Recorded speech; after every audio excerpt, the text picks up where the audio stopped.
Quando nós pensamos nas Nações Unidas, nós pensamos exatamente nisso. Uma organização política que une as nações. Isso parece algo digno de elogios.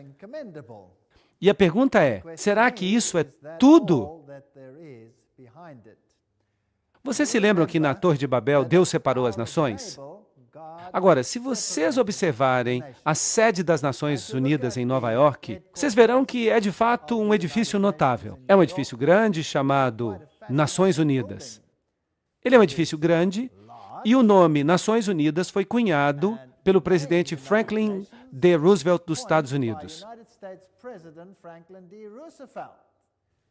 E foi usado na Declaração das Nações Unidas de janeiro de 1942, durante a Segunda Grande Guerra Mundial, quando representantes de 26 nações prometeram que seus governos continuariam combatendo o que eles chamavam de as forças do eixo. Este é um nome interessante, forças do eixo. Hoje há outro eixo contra o qual se combate, e esse é conhecido como eixo do mal. Vocês já ouviram falar disso?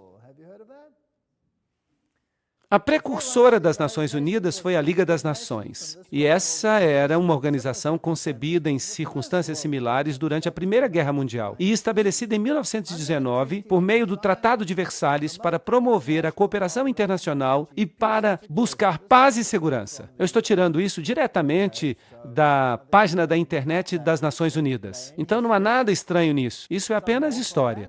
Em 1945, os representantes de 50 países se encontraram em San Francisco, na Conferência das Nações Unidas. E eles então inventaram um diagrama das Nações Unidas. Os delegados deliberaram com base nas propostas formuladas pelos representantes da China, da União Soviética, do Reino Unido, dos Estados Unidos, em Dumbarton Oaks, Estados Unidos, em agosto a outubro de 1944. Foi então assinada no dia 26 de junho de 1945. 50 países. A Polônia não estava representada e se tornou um dos 51 países membros originais. Então ela passou oficialmente a existir em 24 de outubro de 1945, quando a proposta tinha sido ratificada pela China, França, União Soviética, Reino Unido, Estados Unidos e pela maioria dos outros signatários. E no dia 24 de outubro, celebra-se então a fundação das Nações Unidas. Agora, vamos dar uma olhada nesse diagrama, nessa proposta das Nações Unidas. Isso é uma história muito interessante. Bem, Arthur Balfour, vocês se lembram desse nome? Nós já o usamos antes. Ele fazia parte dos apóstolos de Hort. Vocês se lembram de Hort? Ele era o professor que ajudou a produzir os textos gregos que mudaram a ênfase da Bíblia e removeram muitos dos aspectos do poder de Jesus Cristo e da soberania da palavra de Deus. Os apóstolos eram uma sociedade secreta que funcionava naquela época, e Hort era membro e Arthur Balfour também era. Além disso, Arthur era o presidente da Sociedade para Pesquisa Psíquica e logo se tornou o primeiro-ministro da Inglaterra e foi importante na Primeira Liga das Nações.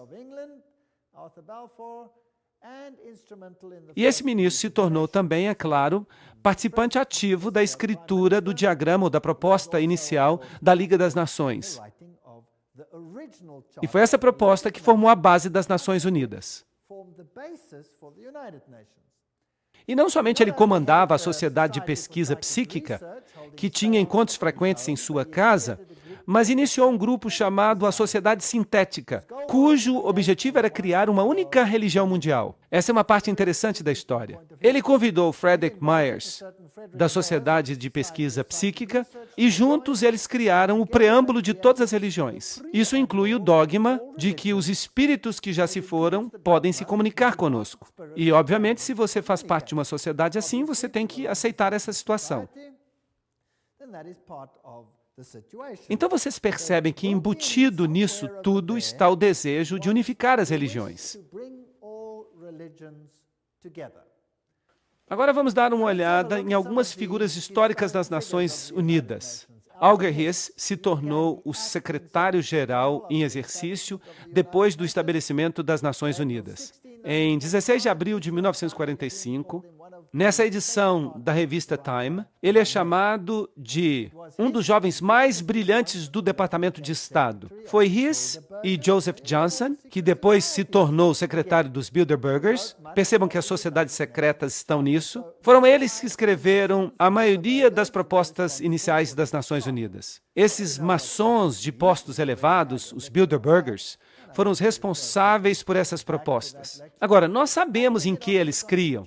Nós já fizemos uma palestra sobre isso e, de vez em quando, eu vou falar dessa palestra. Tendo como modelo a Constituição da Rússia e o Manifesto Comunista, e isso é muito interessante, então a Constituição da União Soviética é quase idêntica à Constituição das Nações Unidas, se vocês não sabiam disso. E aí estão todas as referências. Tudo que eu estou dizendo é citação, eu estou apenas lendo. Então, por favor, não fiquem zangados comigo. Se vocês querem ficar zangados, fiquem zangados com quem iniciou essa coisa. Eu não tenho nada que ver com isso. Lembre-se que eu também falei numa palestra anterior que as pessoas responsáveis por tentar unir todas as nações, colocando-as sob um único governo e por trás dos bastidores, unificar todas as religiões, isso não foi tudo dito em aberto, no domínio público. Isso pertencia mais ao domínio secreto. Winston Churchill foi um. Ele era responsável, claro, depois da guerra, em estabelecer esta organização como um todo. A criação de uma ordem mundial autoritativa é o último objetivo que nós devemos perseguir. E as Nações Unidas formaram parte disso. Charles de Gaulle também foi muito importante. As nações devem se unir em um único governo ou perecerão. Então, todos eles tinham a mesma filosofia. E havia esse homem, eu não sei nem como pronunciar o nome dele, Tryggve, o primeiro secretário-geral oficial das Nações Unidas. Ele era um membro elevado do Partido Trabalhista Social Democrático da Noruega, que, por falar nisso, era uma espécie de ramificação da Terceira Comunista Internacional. E então veio este homem, Dag Hammarskjöld, e ele foi o segundo secretário-geral. Ele era um socialista sueco que abertamente defendia políticas comunistas. E então veio U Thant, terceiro secretário-geral, que era marxista. Então vocês percebem como a filosofia foi programada desde o início. Agora, eu não quero que vocês pensem que este era um método para produzir o anticapitalismo, porque os Estados Unidos também assinaram esta proposta. Então, por que os Estados Unidos assinariam algo que era, obviamente, tão contrário à sua própria filosofia? Bem, se você se lembra do princípio hegeliano, no qual duas posições antagônicas são estabelecidas no mundo, sendo que não é nenhuma das duas que se quer alcançar. O que você quer, de fato, é uma síntese intermediária. Então, o que você vê de fato são socialistas na função suprema de secretários-gerais. Mas se essas pessoas têm propensões marxistas ou propensões capitalistas neste nível, isso não faz a menor diferença. Com isso, o método quer criar é uma síntese, que é o tipo de governo que se deseja a partir de tudo isso. Então, deste caos, você eventualmente consegue o que você quer. Agora, esse U Thant, claro, um dos primeiros secretários-gerais, ele disse: os federalistas mundiais defendem diante de nós a visão de uma humanidade unificada, vivendo em paz, debaixo de uma ordem mundial. O coração desse programa, uma única sob a lei mundial, é realista e passível de ser alcançado. Isso é apenas para lembrar o que nós já dissemos antes. E é claro, por trás dos bastidores, sempre você tem o papado. Como vocês podem ver em todas estas palestras, o papado está sempre muito envolvido em tudo. Aqui está o Papa Paulo VI com o secretário-geral U Thant. Agora, este homem era marxista. Bem, vamos colocar dessa forma. Publicamente, ele defendia uma agenda marxista. Mas se você fosse de fato um iniciado, uma pessoa de dentro, ele de fato não tinha essa agenda. Isso era apenas uma questão de aparências, como Hegel também diria. Então não é surpreendente que aqui nós tenhamos um outro aperto de mão com outro secretário-geral cujo nome era Kurt Waldheim. Agora, qual que era a agenda ou qual que era a visão política de Waldheim? Alguém sabe? Alguém quer dar um chute? Quando a sua visão política se tornou pública, houve muitas manifestações como resultado disso, pois ele era nazista. Sim, vocês conseguem perceber a filosofia hegeliana aparecendo aqui? Aí você tem o marxismo, a antítese, ali você tem o nazismo, a tese, e no meio, a síntese. Então não importa de fato que filosofias eles escolhiam, porque no final das contas dava tudo na mesma coisa. O Papa Paulo VI foi o primeiro a introduzir esta cruz torta, ou cruz quebrada. Vamos ler o que isso significa. O Papa Paulo VI escreveu uma encíclica papal que convocou as nações a que abandonassem sua soberania para formar um governo mundial. O Papa estava por trás disso. Este era um pedido do próprio Papa. E essa cruz torta? Aqui temos uma citação para vocês. Papa Paulo VI. O Papa Paulo VI usou um símbolo sinistro usado pelos satanistas do século VI, que foi revivido na época do Segundo Vaticano. Trata-se de uma cruz torta ou quebrada, na qual se apresenta a figura repulsiva ou distorcida de Cristo, que os magos e feiticeiros da Idade Média tinham usado para representar o termo bíblico da marca da besta. Esta é uma citação interessante. E não apenas o Papa Paulo VI, mas também os seus sucessores, os dois João Paulos, carregaram esse objeto e o apresentaram às multidões para que fosse reverenciado. E eles não tinham a menor ideia que o símbolo representava o anticristo. Bem, esta é uma citação muito interessante sobre a cruz torta e o que ela representa. Bem, estas são as pessoas que estão por trás das Nações Unidas.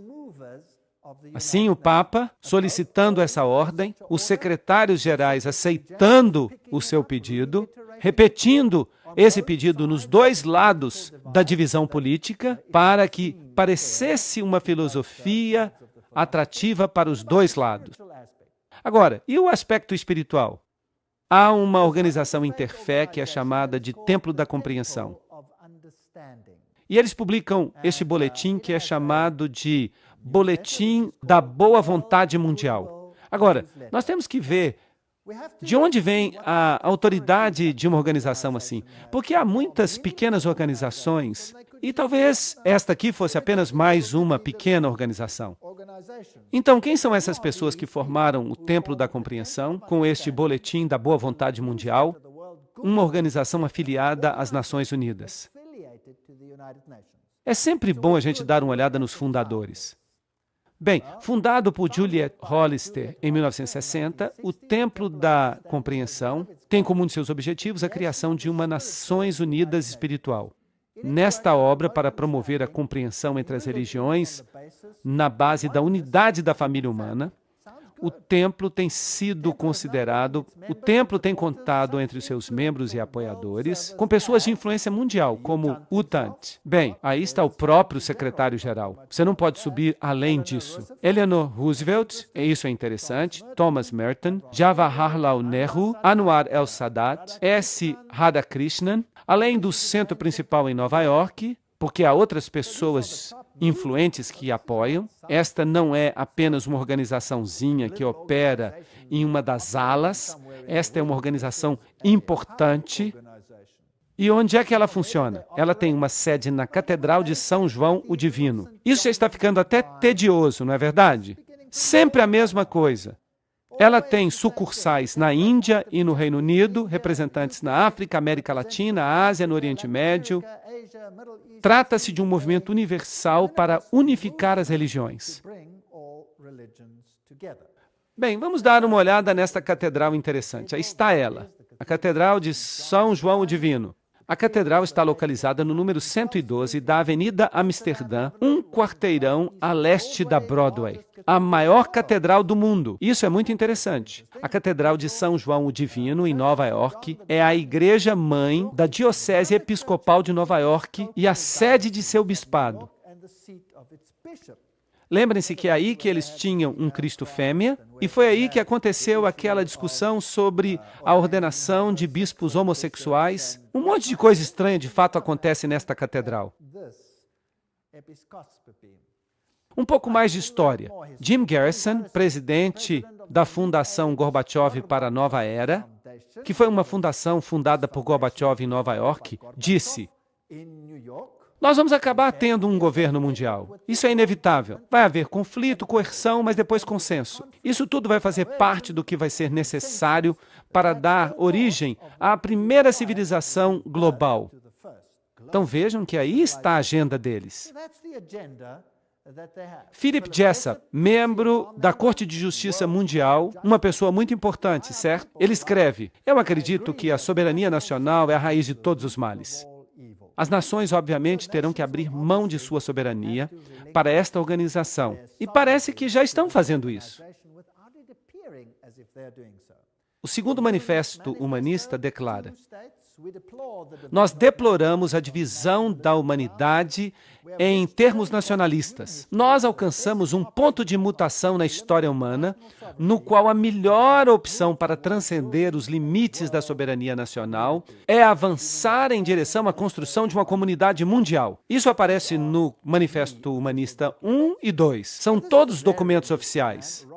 Agora, este é um homem muito interessante, Robert Miller. Ele é um antigo secretário-geral assistente das Nações Unidas, mas agora ele passou para o campo espiritual dentro das Nações Unidas. Ele é também chamado de profeta da esperança das Nações Unidas. Ele escreveu: nós temos que avançar o mais depressa possível em direção a um governo mundial, uma religião mundial, um líder mundial. Isso é muito interessante. Então, essas pessoas são as mais importantes. Agora, a filosofia. Eu estou sempre interessado na filosofia e em quem são as pessoas que estão por trás dos bastidores. E nós sempre chegamos aos mesmos velhos nomes, repetidas vezes. No livro A Conspiração de Aquário, de Marilyn Ferguson, uma pesquisa com pessoas da nova era mostrou que a figura mais influente para o despertar espiritual da nova era foi Pierre Teilhard de Chardin. Vocês se lembram quem ele era? Sacerdote jesuíta. Vejam vocês. Aí vocês têm o catolicismo, os jesuítas, como os principais incentivadores das Nações Unidas. Agora, o que Robert Mueller, o antigo secretário-geral assistente das Nações Unidas, tinha para dizer? Ele escreveu: Teilhard de Chardin sempre encarou as Nações Unidas como uma corporificação institucional progressiva da sua filosofia. Agora, aí está um secretário-geral assistente dizendo que as Nações Unidas corporificam a filosofia de Teilhard de Chardin. Agora, o que Teilhard de Chardin disse? Eu já mencionei uma parte da filosofia dele, mas vamos dar uma outra olhada com mais detalhes. Ele escreveu: embora sua forma ainda não seja completamente discernível, a humanidade amanhã despertará para um mundo pan-organizado. Um mundo pan-organizado. Bem, ok. O que mais ele tem a dizer? Teilhard de Chardin influenciou o seu amigo, Padre de Breverie, que inspirou seus colegas que começaram um amplo processo de elaboração global e a longo termo das Nações Unidas. Isso afetou muitas nações ao redor do mundo. O próprio Robert Miller diz: eu fui profundamente influenciado por Teilhard de Chardin. Então, o secretário-geral assistente das Nações Unidas, a quem foram confiados hoje os aspectos espirituais das Nações Unidas, mais o seu programa educacional, diz que ele foi influenciado por Teilhard de Chardin. E Robert Miller escreve em seu livro O que eles mais me ensinaram foi a felicidade, dizendo: qualquer pessoa que gosta de Teilhard de Chardin reconhecerá nessa transcendência espiritual o que ele anunciou enfaticamente como o próximo estágio de nossa evolução. Então, vai haver uma transcendência espiritual daquilo que parece ser político para o espiritual.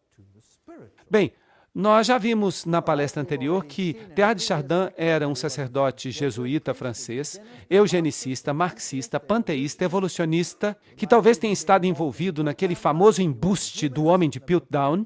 Ele era humanista e é conhecido como o pai da nova era. Trata-se de um homem muito influente, e ele parece ter estado muito ocupado. Ele sonhava com o fato de que a humanidade um dia se uniria a Deus e que perceberia sua divindade no chamado ponto ômega. Essa crença inspirou muitos líderes da nova era de hoje. De fato, Chardin é um dos escritores mais frequentemente citados pelos principais ocultistas da nova era. Eu também disse isso quando nós estávamos discutindo o movimento da nova era. Eu só estou lembrando vocês disso. Então nós podemos ficar unificados com Deus. E essa então seria a aparência do homem. E vejam que eu tirei isso diretamente da página dos jesuítas na internet. Eles todos falam dessa síntese evolucionária. O mundo da mente e do espírito. O mundo físico e o mundo da mente e do espírito. A união desses dois. E aqui estão algumas de suas citações. Vamos ver alguns detalhes mais. Este é o espírito da filosofia das Nações Unidas. Interessante. É uma lei do universo que em todas as coisas haja uma existência anterior. Antes de qualquer forma, há sempre uma forma anterior, menos evoluída. Nós todos estamos evoluindo em direção à divindade. Vejam que ele está dizendo que todos nós estamos nos tornando deuses. Que filosofia maravilhosa! O que eu estou propondo é que nós estreitemos a lacuna entre o panteísmo e o cristianismo, trazendo o que poderíamos chamar de alma cristã do panteísmo ou o aspecto panteísta do cristianismo. Que fascinante, hein? Deus está em tudo. Deus não é uma entidade separada. Nós mesmos somos deuses, fazemos parte de Deus. Quem é panteísta acredita nessas coisas. Eu só posso ser salvo quando eu me tornar um com o universo. Essa é também a filosofia do budismo. Eu acredito que o Messias, a quem nós aguardamos, a quem nós todos, sem dúvida, aguardamos, é o Cristo universal, ou seja, o Cristo da evolução. Bem, essa é a filosofia de Teilhard de Chardin. Não é interessante? Então, infelizmente, eu não posso concordar com um único jota dessa filosofia. Ela não é bíblica. De fato, ela é uma blasfêmia. Uma convergência geral das religiões em relação ao Cristo universal que nos satisfaz a todos. Foi isso que Teilhard de Chardin disse no livro Cristianismo e Evolução. Isso é uma citação. Foi ele que disse. A convergência da religião que satisfaz a todos. E ele via as Nações Unidas como a corporificação desta filosofia. Esta me parece ser a única conversão possível do mundo e a única forma pela qual uma religião do futuro pode ser concebida. Isso significa que todos devem se unir. O que nós vamos obter se todas as religiões se unirem e enterrarem todos os emblemas de suas diferenças? Cria-se uma dor de separação, um caos, que excede a dor da unidade. Será que isso é compreensível? É assim que se faz. Essa é a filosofia hegeliana. Essa é a filosofia da maçonaria. Na próxima fase haverá a unidade ou a dor inexplicável. Essa é a escolha. E qual das duas vai ser que a humanidade vai escolher? A que dói menos, obviamente, para sobreviver. Agora, vamos dar uma olhada em todos esses secretários gerais. Vamos tentar descobrir se eles, de fato, abraçam essa filosofia ou não. Este é Dagmar Agnikau Hammarskjöld. Ele foi secretário-geral das Nações Unidas de 10 de abril de 1953 a 18 de setembro de 1961, quando ele morreu num acidente de avião. E ele era o quarto filho do primeiro-ministro da Suécia durante os anos da Primeira Guerra Mundial. Agora, o que ele fez nas Nações Unidas? Bem, uma das primeiras coisas que ele fez foi produzir ou criar uma sala de orações. Aí está ela, do lado esquerdo. Uma pedra no meio da sala tem muita coisa a nos dizer. Podemos imaginá-la como um altar, vazio não porque não haja Deus, não porque ele é um altar a um Deus desconhecido, mas porque é dedicado ao Deus a quem o homem adora sob muitos nomes e muitas formas. Que interessante. Aí está, então, uma sala de orações que tem só um altar de pedra que é construído com a forma de um retângulo, se vocês observarem, que tem certos significados interessantes. E todo o edifício, toda a sala, tem a forma de um trapezoide. Agora, o que isso quer dizer? Bem, aí também está o olho que tudo vê, e esse símbolo que nós vemos aqui está entre os hititas. É também o símbolo, se você olhar com cuidado, das Nações Unidas. Tem uma coroa de louros e tem a face voltada para cima no lugar exato onde é substituído pela terra. Talvez a melhor forma de compreender o que o olho que tudo vê representa é examinar a arquitetura da sala de meditação das Nações Unidas, em Nova York. A sala de meditação tem a forma de uma pirâmide, um trapezoide, sem a pedra de cima. Do lado de dentro, a sala tem pouca iluminação, mas vindo do teto está um raio de luz focado que se irradia até um rude altar de pedra.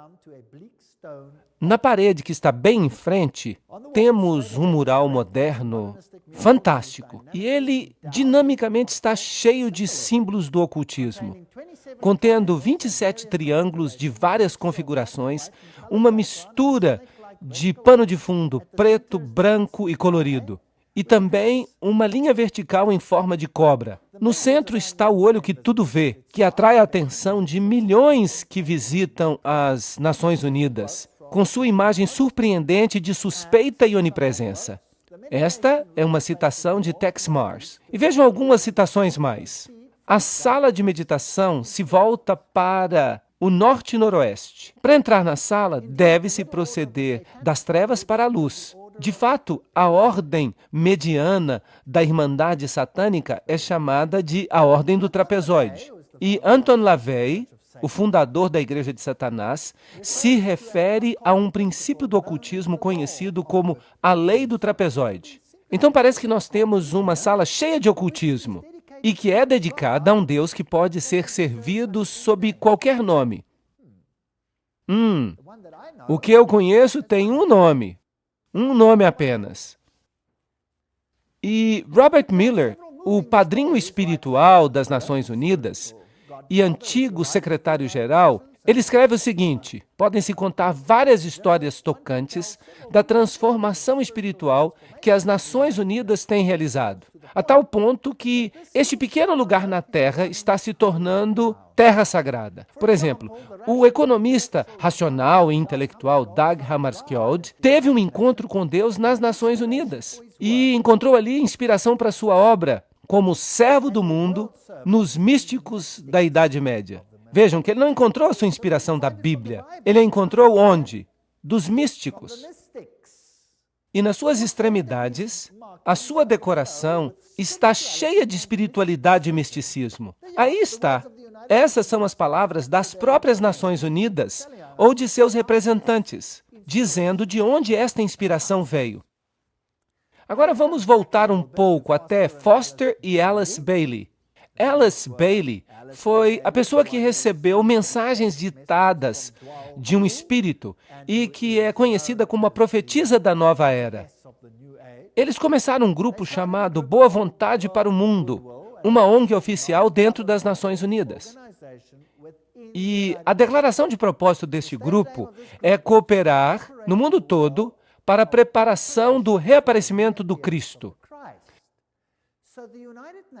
Então, as Nações Unidas, em outras palavras, é uma organização que se prepara para juntar todos os governos. Sim, mas isso é apenas no nível político. A agenda por trás disso tudo é fazer com que todas as religiões se juntem a fim de se prepararem para a volta de Cristo. Que Cristo? Não Jesus Cristo, mas o Cristo cósmico. Porque Jesus não vai voltar para fazer o que eles pensam que vai acontecer, como nós veremos numa futura palestra. O Cristo deles quer ter um reino aqui na Terra, mas Deus diz: o meu reino não é deste mundo. Agora, vamos dar uma olhada neste outro homem, Robert Miller. Aqui está ele, Dr. Robert Miller, antigo secretário-geral associado das Nações Unidas e chanceler da Universidade das Nações Unidas em prol da paz. Ele é o diretor do Partido da Paz 2000. É um homem muito importante. Robert Miller escreveu o seguinte apelo: Decida abrir a si mesmo para Deus, para o universo, para todos os seus irmãos e irmãs, para o seu eu interior, para o potencial da raça humana, para a infinitude do eu interno. E você se tornará o universo. Você se tornará a infinitude. E você será finalmente real, divino, estupendo. Vejam que se trata da mesma filosofia. O que ele está dizendo aqui? Que nós podemos nos tornar Deus. Tudo bem? Então aí está o promotor, o mentor da filosofia das Nações Unidas. E Robert Miller escreve ainda, na obra O Currículo Central do Mundo. E vejam que isso é surpreendente. 2 pontos. A filosofia que subjaz à escola de Robert Miller, vejam que agora ele está falando de uma escola Robert Miller. Nós vamos ter que falar sobre isso mais tarde. A escola Robert Miller é o programa educacional para o mundo inteiro que será iniciado pelas Nações Unidas. E isso é assustador. Mas continuemos a ler. A filosofia que subjaz à escola Robert Miller é baseada nos ensinamentos estabelecidos nos livros de Alice Bailey. Vejam, os livros de Alice Bailey foram publicados originalmente por uma editora chamada Editora Lucifer. E por causa da reação que receberam, eles mudaram o nome para Lucis Trust. E agora esta escola é certificada como uma escola adjunta das Nações Unidas, que fornece educação para a cooperação internacional e para a paz. Isso é um grande negócio. Então, a filosofia é baseada nos escritos canalizados por Lúcifer, que preparam para a vinda de Lúcifer. E lembrem-se do que eles disseram, que eles estavam bem abertos para isso. Alice Bailey alega que a evidência do crescimento do intelecto humano, juntamente com as linhas receptivas necessárias para a preparação da nova era, pode ser vista no planejamento de várias nações e nos esforços das Nações Unidas para formular um plano mundial. Deste ponto de partida, há um desdobramento. 3 fatores ocultistas governaram o desenvolvimento de todos esses planos. Agora vocês entendem por que eu chamei esta palestra sobre as Nações Unidas de a agenda do ocultismo? Porque Alice Bailey diz que há 3 níveis de ocultismo. E Robert Miller diz, sim, nós seguimos os escritos de Alice Bailey. Ela não foi muito explícita, mas ela declarou, dentro das Nações Unidas está o germe e a semente de um grande grupo internacional de meditação e reflexão. Um grupo de pensamento de homens e mulheres educados em cujas mãos jaz o destino da humanidade. Puxa vida, isso está sob o controle de muitos discípulos do 4º raio, e se vocês pudessem perceber, o seu ponto de foco meditativo está no plano budista da intuição, o plano sobre o qual toda atividade hierárquica de hoje é encontrada. Não se pode ser mais ocultista do que isso. O que ela está dizendo é que o âmago central das Nações Unidas é controlado por gente que está sob o controle de Lúcifer. É isso que ela está dizendo. Ela está dizendo que tudo isso é demoníaco. São suas palavras e não as minhas. Eu só estou lendo.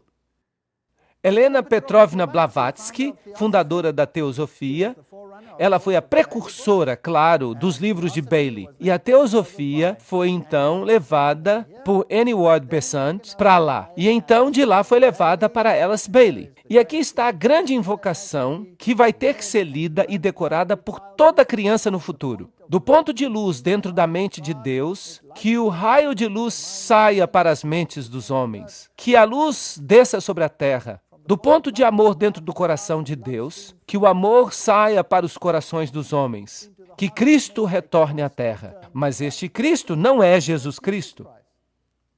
Do centro onde a vontade de Deus é conhecida, que o propósito guie as vontades diminutas e pequenas dos homens. Oh, que legal, parece bem pejorativo. O propósito que os mestres conhecem e servem. Que arrogância! Do centro que nós chamamos a raça dos homens, que o plano de amor e luz funcione e que ele possa selar a porta onde habita o mal. Isto é interessante. Que porta é essa onde habita o mal que deve ser selada? Bem, se você entende alguma coisa de ocultismo, você saberá que eles chamam a luz de trevas e as trevas de luz, e que eles dizem que Jesus é o mal. Nós lemos todas essas citações quando nós demos uma palestra sobre aquele assunto. Eles a selam, porque ali habita o mal. Que a luz e o amor e o poder restaurem o plano da terra. Restaurem que plano? Restaurem o plano de quem? E o plano daquele que a fez não é restaurado. Bem, quem separou as nações? Deus separou as nações. E qual é o foco das Nações Unidas? Unir as nações. Então eles querem restaurar aquilo que o mal bagunçou com este movimento brilhante de confundir as línguas. Bem, então continua dizendo, em resumo, que Deus e o diabo se confundem já por 4.500 anos. Quem está de fato no controle, então? Bem, aqui está Annie Besant, na sua roupa de grau 33 da maçonaria. Comaçonaria. Vocês se lembram que nós falamos deste assunto. O livro-texto da Teosofia ensina a imortalidade, a reencarnação, a deidade do homem. Vejam a declaração de Djwhal Khul, que também inspirou Alice A. Bailey. Ele fala o seguinte sobre Alice A. Bailey. A.A.B., Alice A. Bailey, sabe quem eu sou e me reconhece pelos meus 2 nomes. Agora, isso é interessante, porque há 2 nomes. Vocês vão descobrir que nomes são esses. E então fica interessante. Isso é uma história de detetive, é muito interessante. Bem, a Bíblia diz, eles são espíritos de demônios, operando milagres, que saem para os reinos da terra e para o mundo inteiro, a fim de juntá-los para a batalha do grande dia do Deus Todo-Poderoso. Apocalipse 16, 14. Lembrem-se que Helena Petrovna Blavatsky, a fundadora deste movimento, da qual Alice A. Bailey se tornou a suma sacerdotisa, disse, Lúcifer representa a vida, o pensamento, o progresso, a civilização, a liberdade, a independência. Lúcifer é o verbo, a serpente, o salvador.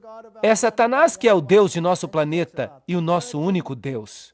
Então ela fala sobre a Virgem, que é Satanás e Lúcifer ao mesmo tempo, e do Espírito Santo, tudo em um. Então não importa se você o chama de Ísis ou se você o chama de Osíris, não importa. Não importa se você o chama de Baal ou Astarote, não importa. 2 nomes. Ele sempre se apresenta sob 2 nomes, 2 princípios. Alice Bailey foi a sucessora de Besant como líder da Casa da Teosofia. E o marido dela era um maçom de grau 32. Claro, parte da comaçonaria. Aí está ela, sacerdotisa e profetisa do movimento da Nova Era, que recebeu estas mensagens desta entidade espiritual, que tem que ser um demônio, Djwhal Khul. Seus escritos, como nós já dissemos, faz dela uma das 2 mulheres a ter escrito mais livros em tempos modernos. E qual era o seu principal objetivo? Os problemas da humanidade.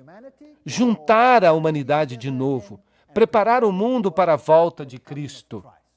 Nós já lemos esta citação. Eu me dedico de novo para o serviço daquele que vem. Aquele que vem é um acrônimo no mundo do ocultismo para Lúcifer. E eu farei tudo o que eu puder para preparar as mentes e os corações dos homens para aquele evento. Eu não tenho nenhum outro objetivo na vida. E ela escreve ainda, o homem do Tibete, e ela está falando de Djwhal Khul, me pediu para anunciar que quando ele está falando de Cristo, ele está se referindo ao seu nome oficial como cabeça da hierarquia. O Cristo trabalha para todos os homens, sem levar em consideração a sua religião. Ele não pertence ao mundo cristão mais do que ao mundo budista, ou maometano, ou qualquer outra fé. Não há necessidade que alguém pertença à igreja cristã para se afiliar a Cristo. Vejam que ela não está falando então do cristianismo.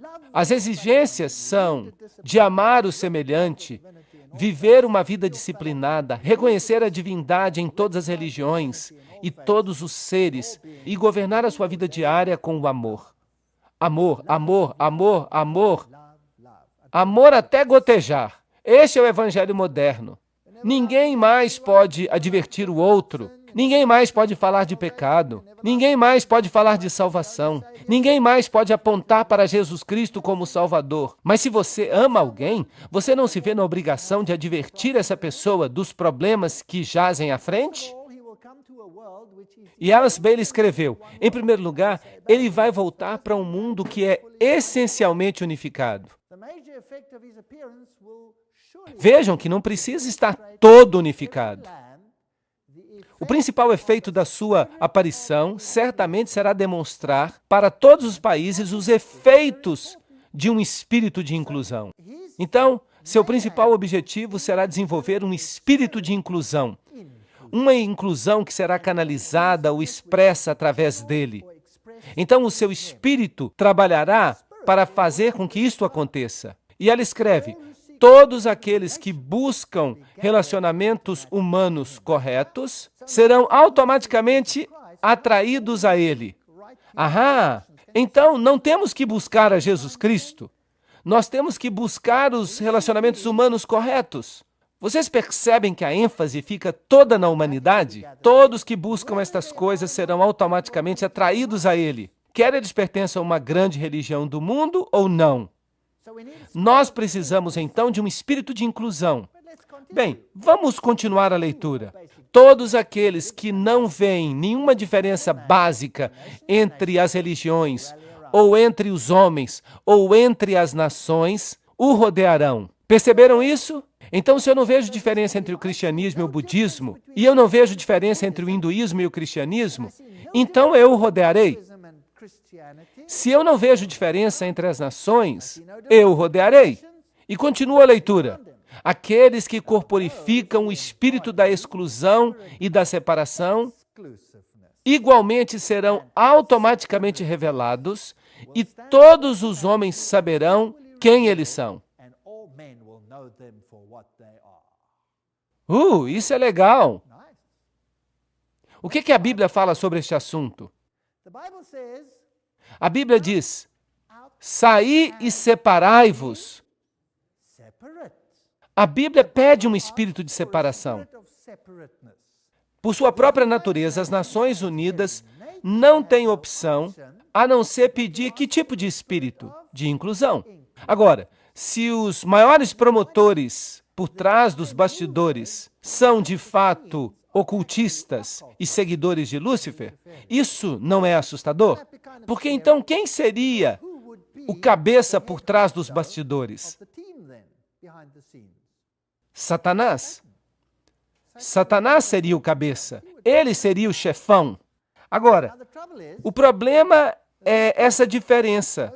Uns dizem, saí dela, separai-vos. E os outros dizem, vamos ser inclusivos, vamos ficar todos juntos. A resposta vem com clareza. Ele voltará sem falha quando uma certa quantidade de paz já tiver sido restaurada. Não é preciso ter uma paz mundial, mas apenas uma certa medida de paz. E Alice Bailey continua. A principal exigência para a volta de Cristo é um mundo que esteja em paz.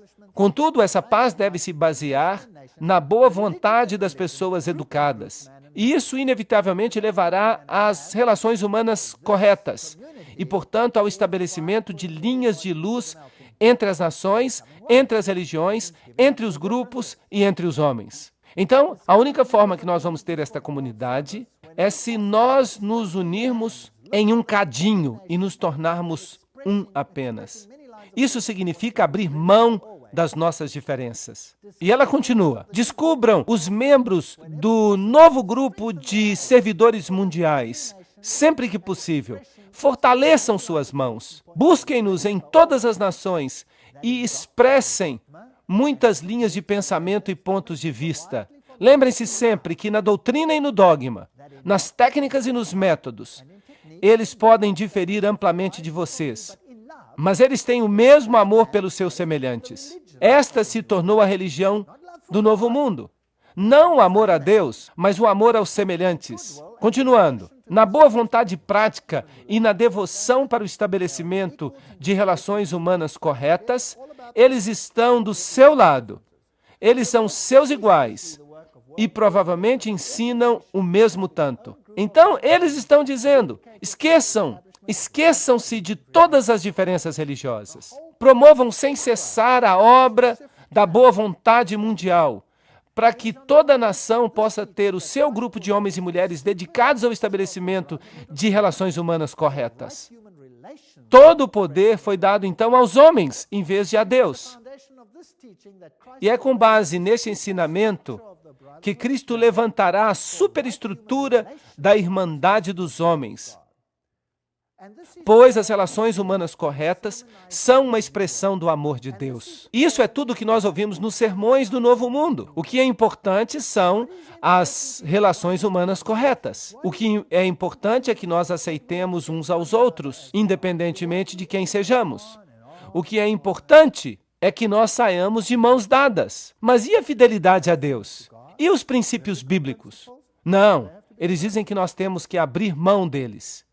A revista da Partilha Internacional diz o seguinte: mas na alvorada de um dia, a visão das Nações Unidas há de salvar o mundo. E quando a realidade das Nações Unidas começar a dar fruto, então o fôlego de imortalidade será uma realidade viva sobre a Terra. E aqui está o hinduísta Sri Chinmoy, líder espiritual, sacerdote atual das Nações Unidas. Ele diz, as Nações Unidas são o caminho para a unidade, que nos levará até a unidade suprema, em letras maiúsculas. É como um rio que flui em direção à fonte derradeira. E as Nações Unidas se tornam para nós a resposta para o sofrimento humano, para a escuridão do mundo, para a ignorância do mundo. A visão interna das Nações Unidas é o dom supremo. E eles dizem que isso vai acontecer não importa quanto tempo demore. E o Dalai Lama diz, na esfera das relações internacionais, um sentido de maior responsabilidade compartilhada é especialmente necessário. Hoje, quando o mundo está se tornando cada vez mais interdependente, os perigos do comportamento irresponsável aumentaram drasticamente. A menos que percebamos que agora nós somos parte de uma grande família humana, nós não podemos ter esperança em relação à paz e à felicidade. Então, todos os líderes do mundo estão dizendo estas coisas. E as Nações Unidas, com seu simbolismo da antiga coroa de louros sobre um globo, nada mais é do que uma imitação do ideal antigo do paganismo, que Lúcifer, mais uma vez, quer concretizar no mundo em que nós vivemos hoje.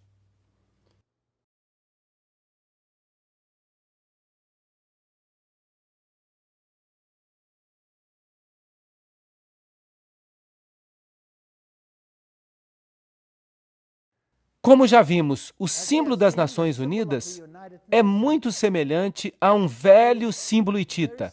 Você tem no centro a face do Deus Sol e você tem uma rede, uma espécie de teia de aranha, que é o símbolo de Lúcifer. E isso tudo está em volta da Terra. E é claro, a coroa de louros era um símbolo das deidades antigas. E nós percebemos que está tudo junto aqui. Nós somos o mundo. Esse foi o tema da celebração de 50 anos das Nações Unidas. A agenda da nova era fundir Deus e a natureza. É por isso que Teilhard de Chardin, o pai da filosofia das Nações Unidas, disse: nós precisamos nos tornar panteístas. Precisamos eliminar a distinção entre macho e fêmea, buscando a paz mundial, o desarmamento nuclear, um único governo mundial, uma única religião mundial. E quais são as organizações que defendem isso? As Nações Unidas, é claro, o Conselho de Relações Estrangeiras, a Comissão Trilateral, o Grupo Bilderberger, a Fundação Gorbachev e o Clube de Roma.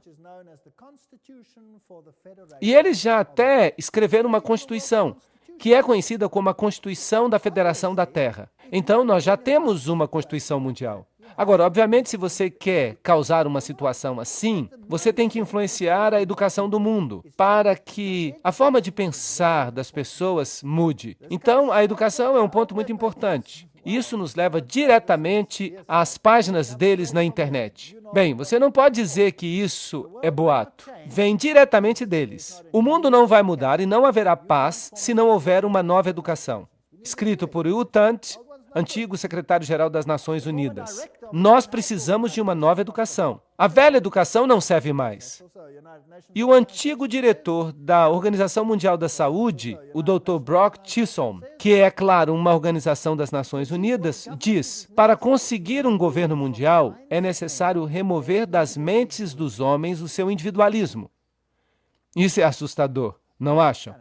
Remover a sua lealdade às tradições familiares. Isso é ainda pior. Remover o patriotismo nacional e os dogmas religiosos. Agora, esses são os promotores das Nações Unidas. Eles dizem que devemos acabar com o individualismo. Você deve se tornar um número. Você deve ser o que o Estado diz. E isso é marxismo. O Estado é supremo e você não é nada mais do que um catecúmeno. Nada. Você deve abrir mão de sua individualidade. Mas vocês sabiam que Deus nos criou como seres livres? Cada um de nós. Nós não nos sujeitamos a ninguém, a não ser a Deus, porque somente Deus pode receber a sua sujeição em confiança, porque Ele é 100% sem egoísmo, e Ele provou isso quando Ele veio a esta terra. Você gostaria de se sujeitar a Lúcifer e ser preso com correntes às suas carruagens, a seus desejos? Eu detestaria isso. Mas, de qualquer forma, para isso você teria que abrir mão do seu individualismo. Agora, vamos dar uma olhada de novo em Robert Miller. Filósofo, profeta do Papa, grande estadista em nível mundial, o que a gente pode chamar de homem poderoso. Ele é o chanceler da Universidade da Paz, criada pelas Nações Unidas. Ele é o criador do que agora é conhecido como Currículo do Centro Mundial. Isso diz tudo. E ele é conhecido no mundo todo, e ele é conhecido no mundo inteiro como o pai da educação global. Há 29 escolas Robert Miller no mundo, e a cada ano mais estão sendo criadas. O Currículo do Centro Mundial conquistou para ele o prêmio da Unesco de Educação para a Paz em 1989. E ele recentemente esboçou uma moldura para a cobertura midiática mundial. O que você vê na sua televisão é o que eles querem que você veja, não o que você deveria ver. No serviço público, ele também esboçou uma moldura para a consciência cósmica e planetária e uma moldura para as artes e a cultura. Bem, então, a sua forma de pensar culturalmente deve ser transformada. Você deve se encaixar numa moldura para as artes e a cultura. Esse é um jeito de falar ocultista. Afinal de contas, ele mesmo disse que ele é um seguidor de Alice Bailey. Miller é, então, o autor do Currículo do Centro Mundial. O que ele faz? E vejam que isso é uma citação. Nós precisamos incutir nas nossas crianças uma cidadania global, crenças centradas na Terra, valores socialistas, uma forma de pensar coletiva, para que elas se tornem a mão de obra para o século XXI. Vejam, seus filhos devem ser modificados. Nós estamos vivendo, de fato, num mundo assustador.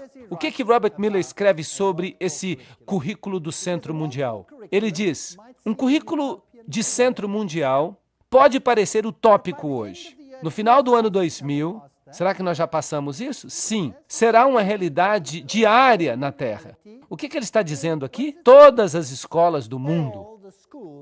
Agora, acreditem em mim, eu já vi o sistema educacional. Eu oficialmente deixei o sistema educacional há um mês.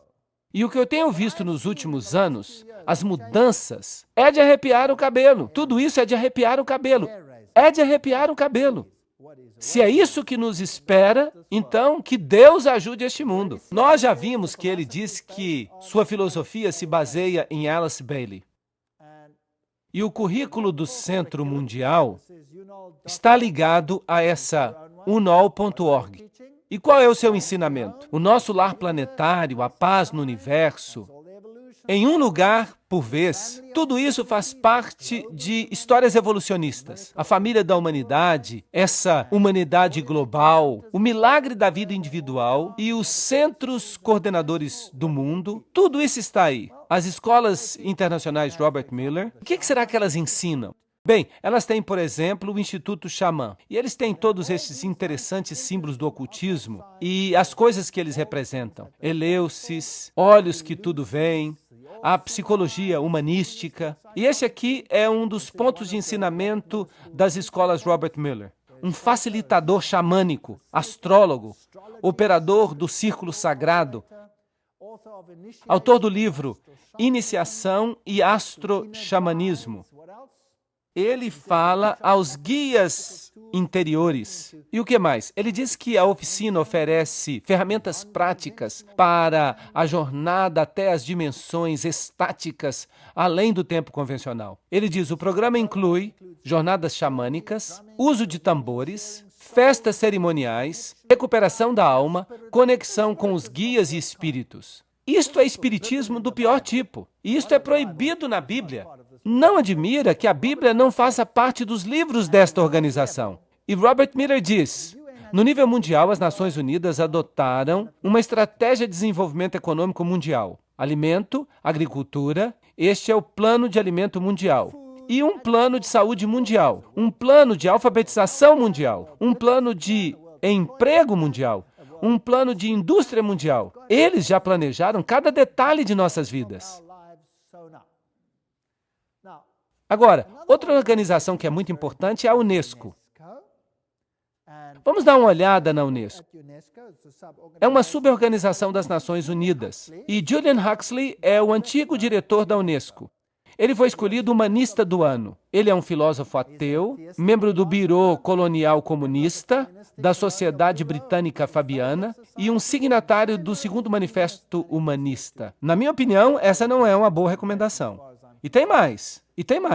Archibald MacLeish, membro da Caveira e Ossos, escreveu a Constituição da Unesco. Então ele deve também ser membro dos Illuminati, como nós vimos naquela palestra sobre o segredo por trás das organizações secretas. Portanto, foram maçons que ajudaram a criar a organização. Sendo homem internacional, MacLeish é um fervoroso defensor da União Mundial. E aqui está outro. Niebuhr. Ele é o cofundador da Unesco e ele assinou o CIECUS. Agora, o que significa isso? Apareceu em 1969 e eles imprimiram isso na revista New York Times.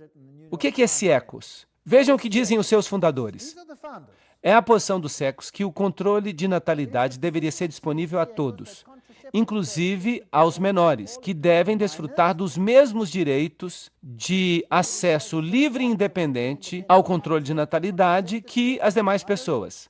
É a posição dos CIECUS que o uso de materiais sexuais explícitos, às vezes chamados de pornografia, pode servir a uma variedade de necessidades importantes na vida de inúmeros indivíduos. Que povo legal esse das Nações Unidas!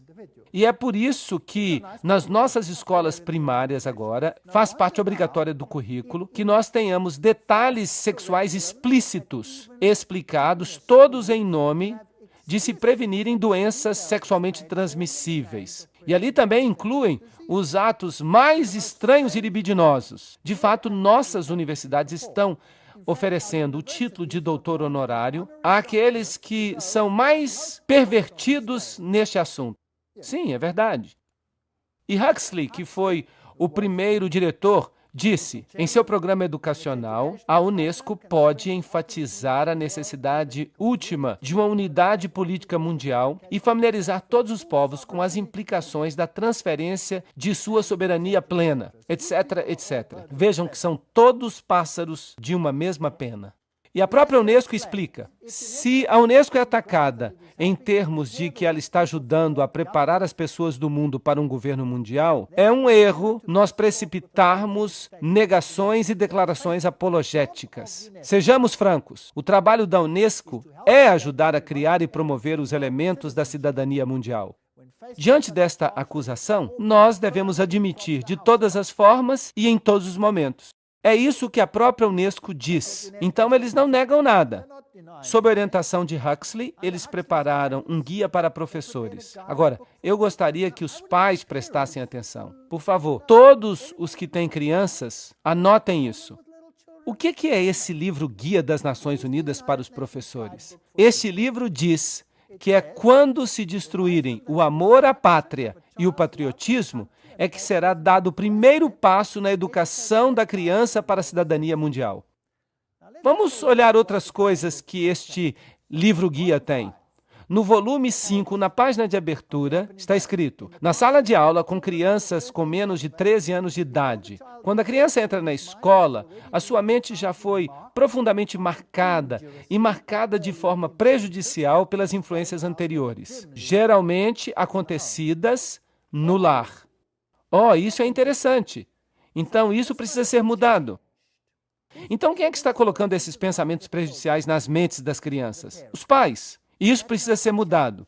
Então, o objetivo da Unesco é mudar a estrutura mental de seus filhos, fazer com que eles se voltem contra os valores que os pais ensinaram e colocaram em suas mentes. Isso não é desrespeitar o quinto mandamento? Sim ou não? Honra teu pai e tua mãe para que se prolonguem os teus dias. Na página 8, o livro fala aos professores: o jardim da infância tem um papel significante a desempenhar na educação das crianças. Não somente ele pode corrigir muitos dos erros aprendidos no lar, mas também pode preparar a criança para que ela se torne membro, com a idade de 7 anos, de um grupo de sua própria idade e adquira hábitos para se tornar membro da sociedade mundial. Ahá! Até no jardim da infância. Então, agora os governos do mundo estão dizendo: você deve enviar os seus filhos para a escola numa idade mais tenra. Vocês sabiam disso? Os governos estão todos começando a dizer isso. E a Inglaterra agora passou uma lei. Quando? Este ano. Neste mesmo ano. E adivinha agora o que a lei da Inglaterra diz que deve ser a idade para as crianças irem para a escola? Aos 3 anos. Sim, aos 3 anos de idade. Você tem que enviá-los para a pré-escola. Isso parece bom e as mães gostam muito, porque elas não têm que tomar conta dos filhos. Mas quem está controlando a forma de pensar destas crianças? Quem está por trás disso? Os ocultistas. E na página 58, o livro Guia para Professores diz: como nós já apontamos, é frequentemente a família que infecta a criança com o nacionalismo extremo. Portanto, usem os meios descritos anteriormente para combater as atitudes da família. Mas o nacionalismo não é o seu último alvo. Qual é, de fato, o seu verdadeiro alvo? A religião. A religião. E no volume 5, página 11, está escrito: em nossa opinião, a história e a geografia deveriam ser ensinados nesta idade como história e geografia universais. O estudo de história levanta problemas de valor e seria melhor que nós os adiássemos até que o aluno seja livre dos preconceitos nacionalistas, que no presente impregnam o ensino da história. Então, toda a forma de pensar da criança deve ser mudada no programa de ensino. E este é o objetivo da Unesco. Não é um objetivo nobre. Eu não acho que seja, porque a autoridade da religião, dos pais, especialmente da religião cristã, é solapada. Agora, outra organização entra em cena. Esta é chamada de Organização Findhorn.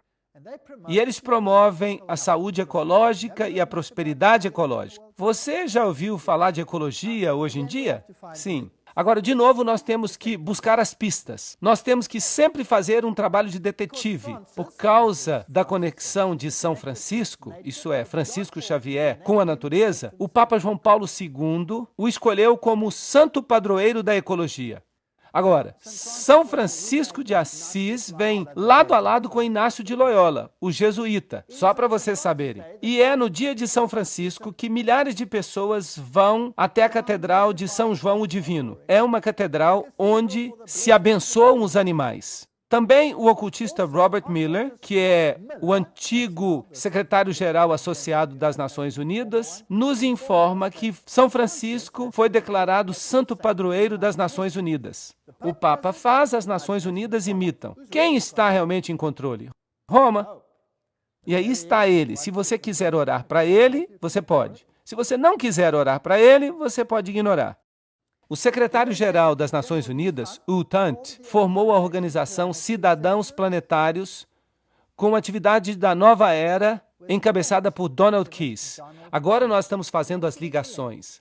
Aqui está o manda-chuva das Nações Unidas com Donald Keys. Cidadãos Planetários é agora uma ONG dentro das Nações Unidas, especialmente dedicada a preparar os povos para a vinda de uma nova cultura, dedicada especialmente à preparação dos povos para o advento da nova cultura. Vamos continuar falando de Donald Keys. Aí está ele junto com Hugh Tant. Donald Keys tem estado ativamente envolvido com a comunidade Findhorn. Pegaram uma ligação. As Nações Unidas, o secretário-geral Hugh Tant, Donald Keys, a Findhorn, e escreve regularmente para a sua revista Uma Terra.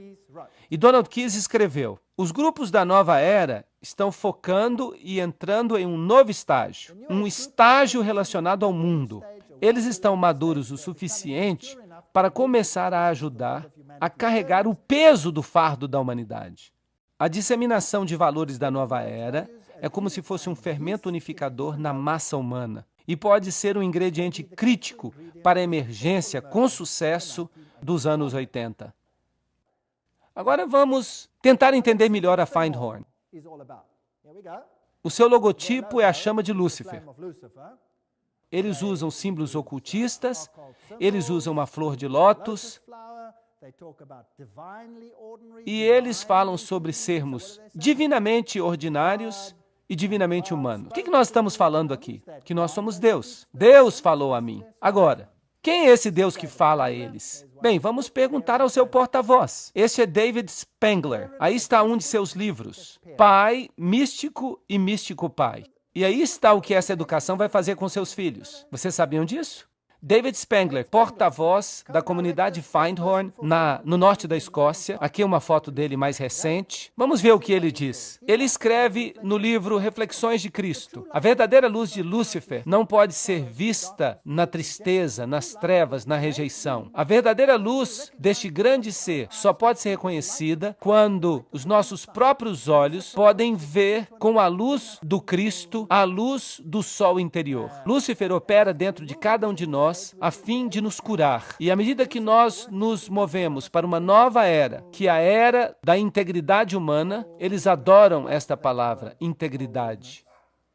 Cada um de nós, de alguma forma, chega ao ponto que eu chamo de iniciação luciférica, uma porta particular pela qual o indivíduo deve passar se ele vai chegar plenamente à presença de sua luz e de sua integridade. Lúcifer vem para nos dar o presente final da integridade. Então, quem de fato essas pessoas estão adorando? Eles estão adorando a Lúcifer diretamente. Lúcifer prepara o homem de todas as formas para uma experiência na qual eles vão se tornar o próprio Cristo.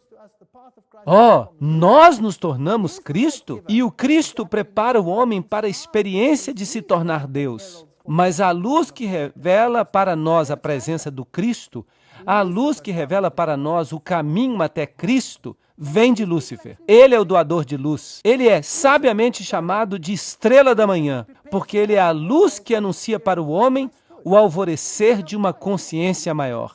É ele que está dizendo. São suas palavras. E ele escreve: nós podemos pegar todas as escrituras e todos os ensinamentos e todos os tabletes e todas as leis e todos os marshmallows e podemos fazer uma alegre fogueira, um churrasco de marshmallow, porque é isso que eles valem. Ok, eu não acho que eles gostam muito da Bíblia ou da lei de Deus. Esses são os promotores, os divulgadores das Nações Unidas. E eles falam de uma nova ordem econômica. Nós não vamos entrar em todos os detalhes. Eles dizem: nós afirmamos que a economia de todas as nações é um tecido sem ruptura. Vejam que eles querem tudo junto. Eles querem uma nova ordem econômica internacional. Esse é o comentário da boa vontade mundial. Nós, os membros das Nações Unidas, solenemente proclamamos a nossa determinação unida de trabalhar urgentemente para o estabelecimento de uma nova ordem econômica internacional. Todo mundo vai ser controlado em um único nível por essa gente. Uma completa mudança na ordem econômica e financeira é imperativa, disse Benjamin Creme, porta-voz do Maitreya. Assim, a Assembleia Geral das Nações Unidas diz uma nova ordem econômica internacional. E então vocês percebem todas essas coisas estranhas que estão acontecendo. Buckminster Fuller diz, em essência, não me deem nenhuma outra tarefa, simplesmente deixem que eu seja o cabeça do órgão que controla a alimentação mundial. E eu terei todo o mundo aos meus pés amanhã.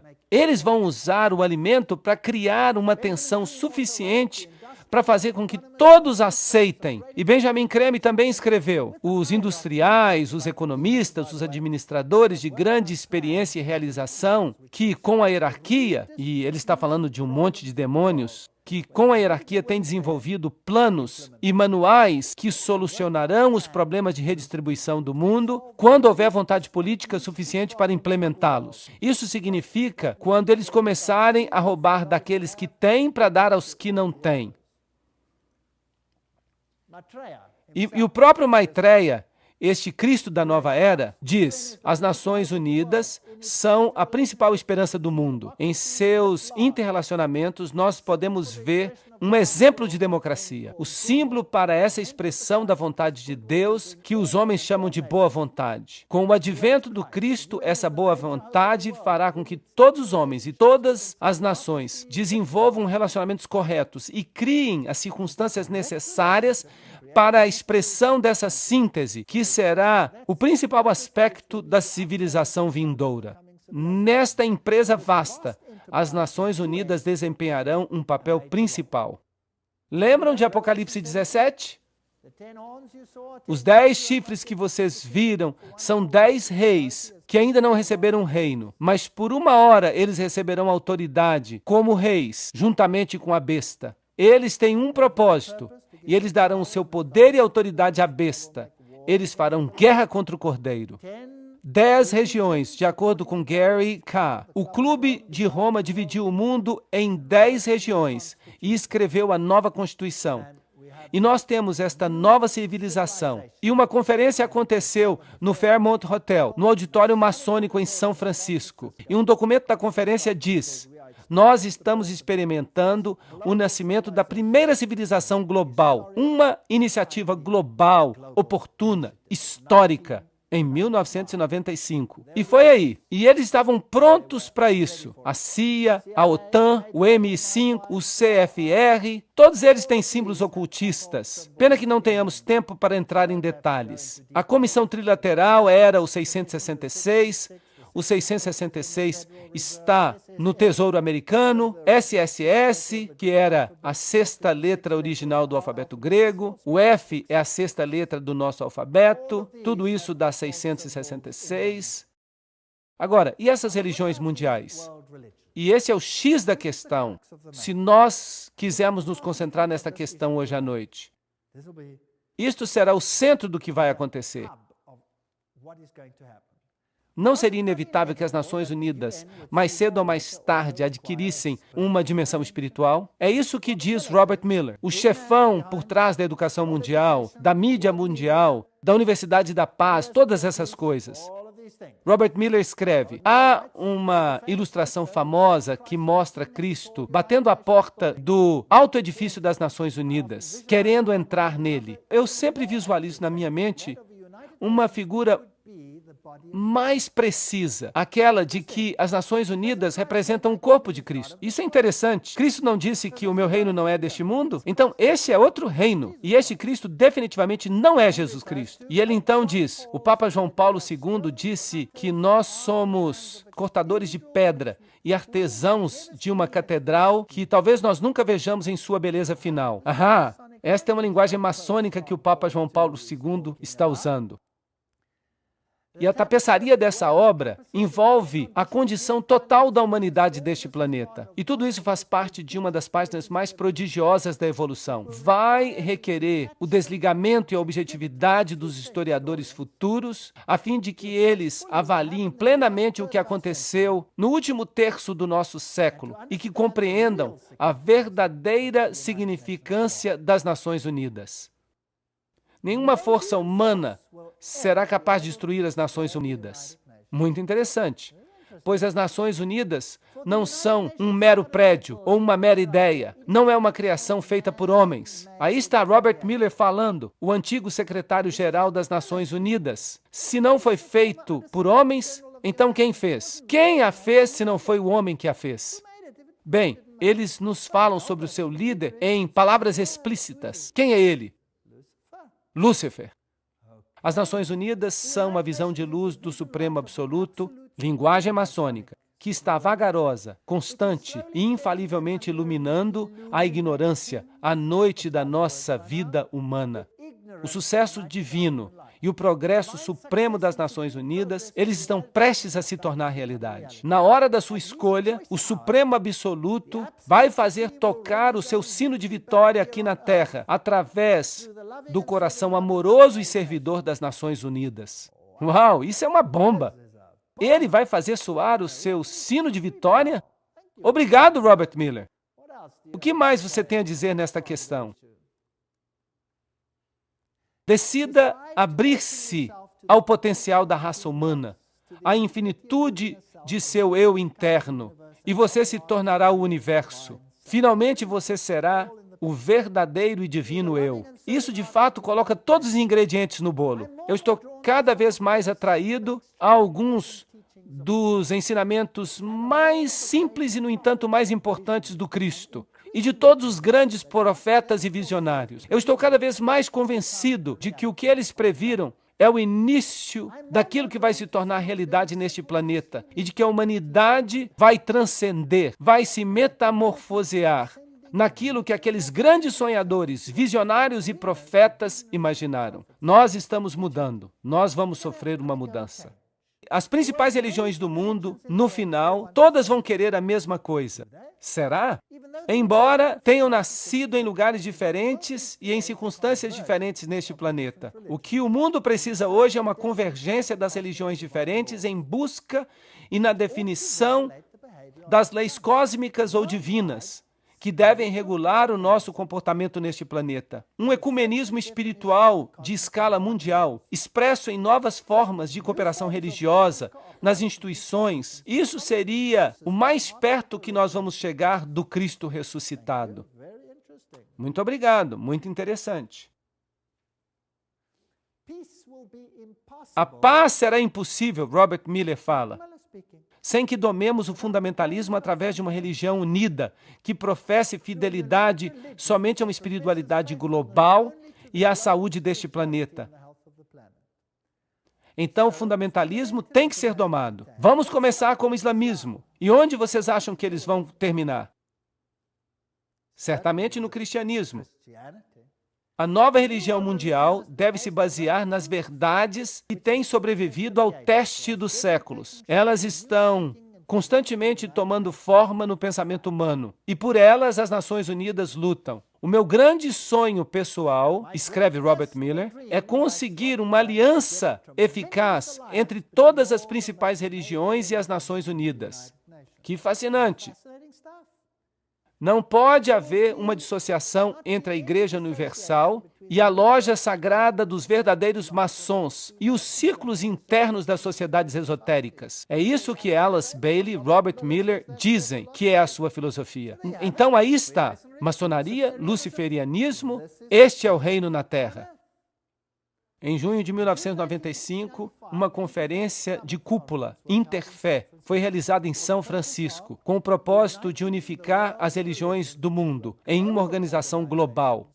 A Organização das Religiões Unificadas é chamada de ORU e é para ser uma organização internacional interreligiosa cujo modelo é as Nações Unidas e afiliada às Nações Unidas. De acordo com sua literatura, W.B. Howard declara que a ORU acabou de lançar o seu manifesto escrito em junho de 1997. E por volta de junho de 2000, a organização estará plenamente estabelecida e operando globalmente a partir de junho de 2005. Quão longe nós estamos disso tudo? Está bem ali, virando a esquina. E essas coisas me deixam animados. Ela vai cooperar intimamente com as Nações Unidas e suas organizações a fim de complementar a política e a diplomacia das Nações Unidas. Na Conferência Interfé, o bispo anglicano William S. Wing fez o desafio para uma nova civilização global. Ele disse: nós estamos no limiar de uma nova era mundial que pode ser definida por uma polarização crescente que alimenta uma espiral de escalada de conflito e violência, ou pela crescente cooperação global que apela à raça humana para que trabalhe os seus limites nacionais, étnicos e religiosos a fim de servir a um bem maior para o globo. Vocês percebem para onde caminhamos? Robert Miller, e isso é muito interessante, da Dispatch Magazine, diz: não se preocupe se todas as religiões se liguem à Organização das Religiões Unidas. Muitas nações não se filiaram às Nações Unidas no início, mas depois elas se arrependeram e fizeram esforços para se filiar. A mesma coisa aconteceu com a comunidade europeia, e será o caso com as religiões mundiais, porque quem quer que fique de fora, cedo ou tarde vai se arrepender. Uau! Agora, isso é fascinante. Para onde caminhamos? Mais cedo ou mais tarde vão se arrepender. Este homem aqui é Joseph Reed. Ele é o subsecretário-geral das Nações Unidas atualmente. E ele está falando numa grande convenção dos Adventistas do Sétimo Dia. E ele vai lhes dizer exatamente quem vai estar no controle. Vamos ouvi-lo.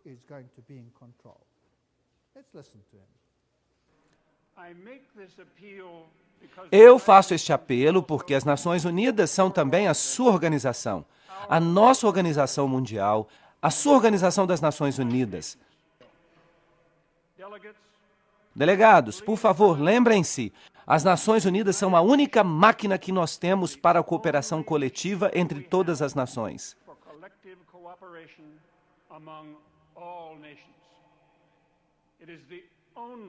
É a única instituição de escala mundial para promover o desenvolvimento. As Nações Unidas são o único mecanismo universal para proteger os direitos humanos.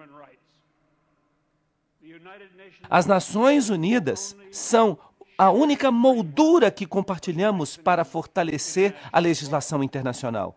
Delegados, as Nações Unidas não representam o luxo da vida internacional. A obra das Nações Unidas é de vital importância para a melhoria da vida em nosso planeta. Isso é fascinante. As Nações Unidas são a sua organização. É o único corpo para isso, para aquilo. Agora, esse não foi o discurso que ele escreveu. Ele o leu para o secretário-geral das Nações Unidas. Agora nós temos um problema. Eu não quero fazer parte de uma organização conectada com Lúcifer. Esta é a minha opinião pessoal. As tradições místicas das principais denominações facilmente interagem com as tradições das religiões pagãs do mundo. Práticas de meditação, técnicas de visualização, exercício de respiração estão sendo agora usados para nos conectar com o reino espiritual. Ao fazer isso, esses líderes religiosos, como o Papa e o Dalai Lama, estão todos no mesmo plano.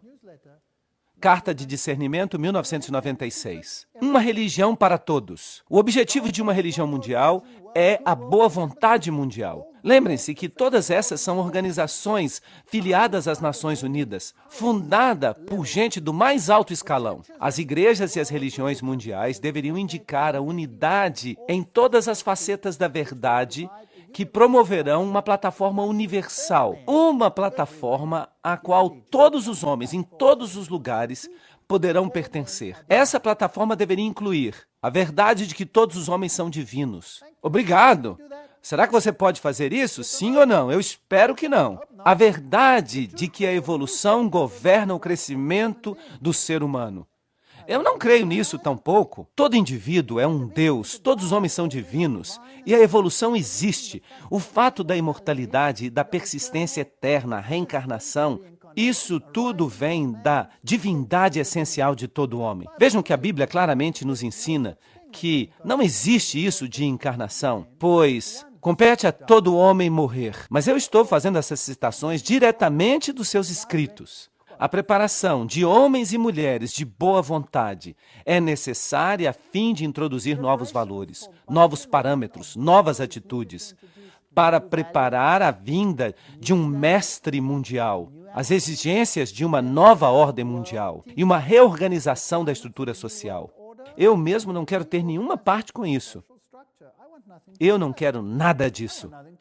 E Alice A. Bailey escreve: as mesmas velhas fórmulas, as mesmas velhas teologias e as mesmas velhas interpretações são agora consideradas adequadas para satisfazer as necessidades e curiosidade moderna do homem. Mas elas não são. A igreja hoje é a tumba de Cristo e a pedra da teologia foi retirada da porta do sepulcro. Uau! Jesus e sua teologia? Adeus, adeus. Ela escreve ainda: o dia está amanhecendo em que todas as religiões serão consideradas como emanando de uma única grande fonte espiritual.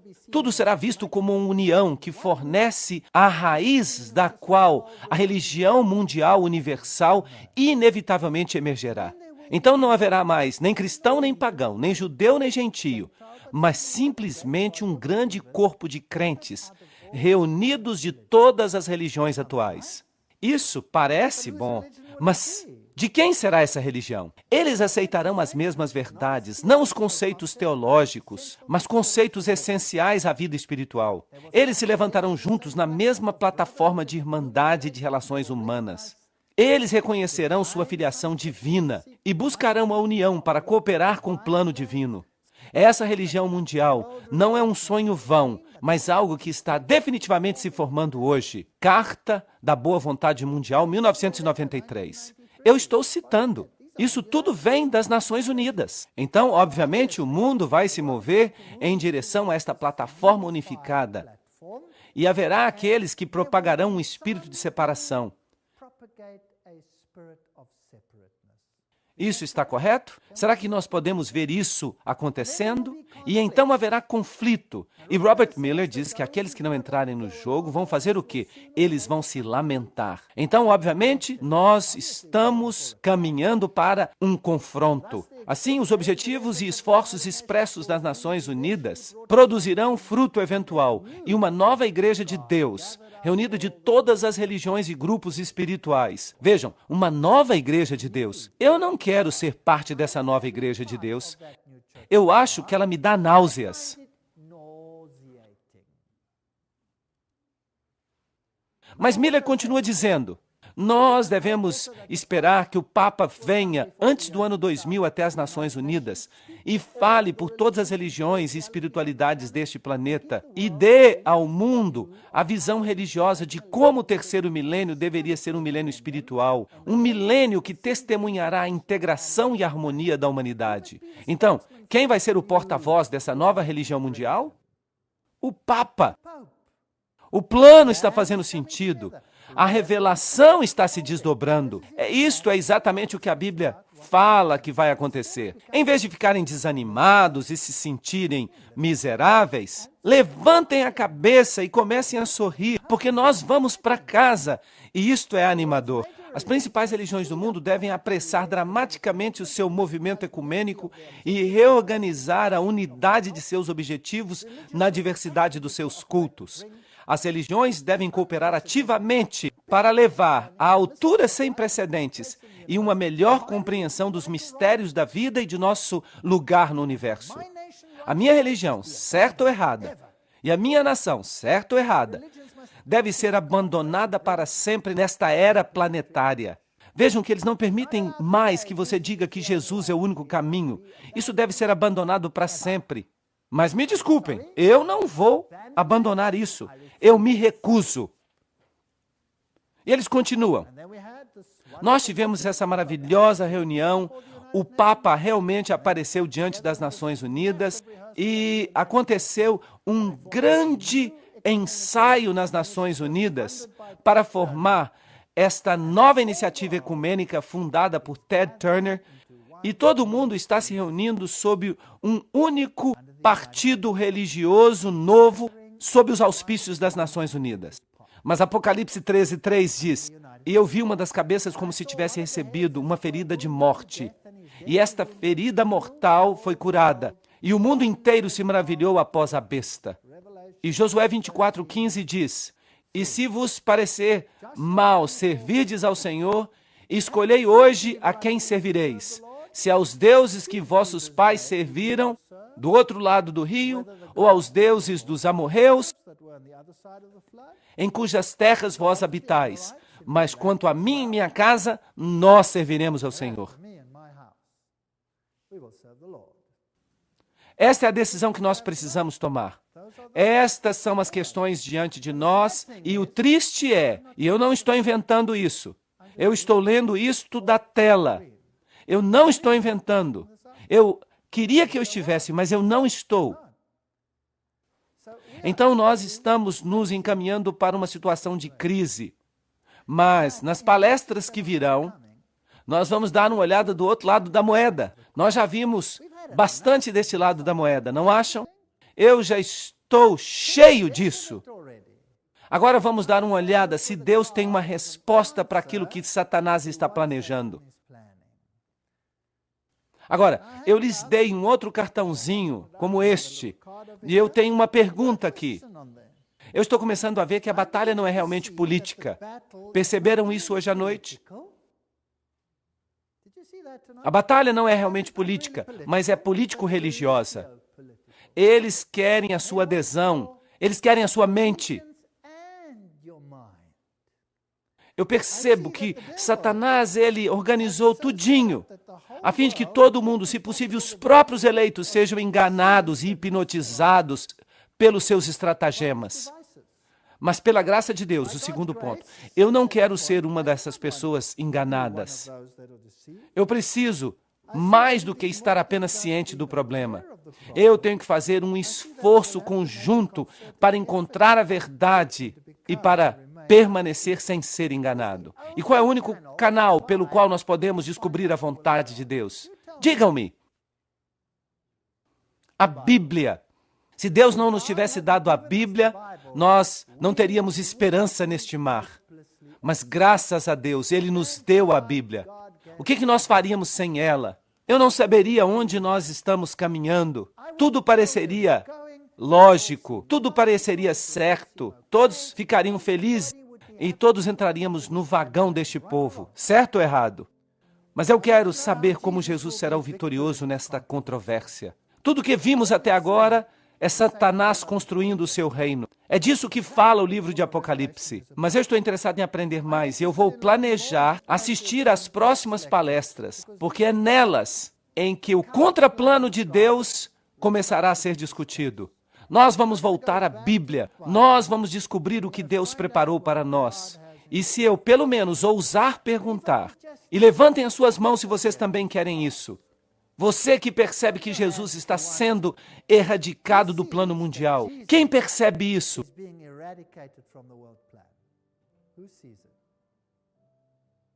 Uau! Está havendo um massacre de Jesus Cristo. E nós fomos pegos nesta batalha. Certo ou errado? Nós simplesmente fomos pegos nesta batalha. Então, que esperança nós temos de mudar o status quo? Nenhuma, nenhuma. Se você pensa que você sozinho vai mudar isso, esqueça. Nós não temos esperança. Qual é a nossa única esperança? Jesus Cristo. Ele é a única esperança. Sem Ele, não somos nada. E é por isso que eu posso me levantar aqui hoje, porque eu sei que não há nada que eu possa fazer, mas Ele pode fazer algo. Ele pode possibilitar que eu me levante aqui e fale a vocês. Isso não é maravilhoso? Todas as coisas são possíveis. Vocês sabiam que eu já apresentei essas palestras numa loja maçônica? Sim, todas as coisas são possíveis. Absolutamente maravilhoso.